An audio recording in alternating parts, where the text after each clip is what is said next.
Detroit may be known for its car industry, but there is something else famous among locals that can be found in the city and suburbs of Detroit: the signature dish, almond boneless chicken. Here you have it, the almond chicken with the scallion waffle. Detroiters really know almond chicken is something that's true and dear to a lot of Detroiters.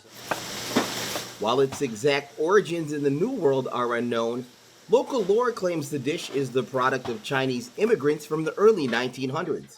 It's hugely popular in Detroit and the surrounding suburbs, a region with some 70,000 Chinese Americans. There used to be a centralized Chinatown here. So we start by welcoming you to Chinatown. Now Detroit's Chinatowns are only remembered in this museum exhibit. The first Chinese immigrants arrived in 1872 and established laundry businesses, which attracted more migrants from China.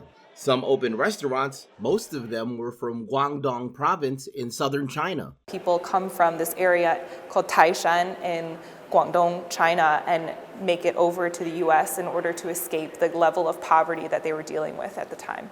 Many Cantonese-speaking immigrants faced new obstacles in their new home. In 1882, the Chinese Exclusion Act banned Chinese laborers from entering the US with only a few exceptions.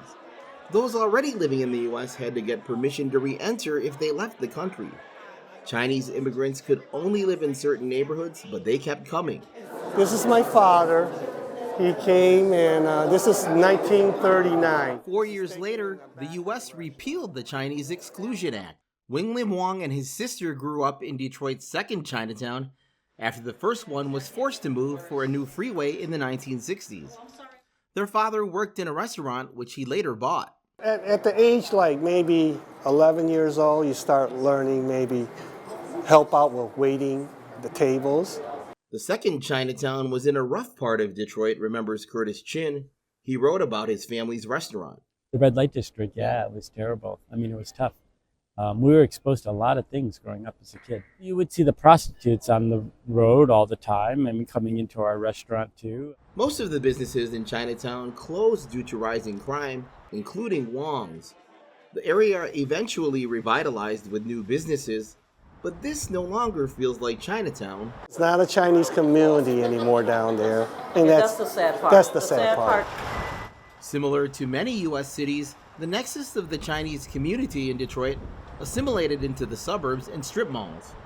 But the memories of the Chinatowns live on out here and inside Chinese restaurants where almond chicken is still served. Chris Casquejo, VOA News, Detroit.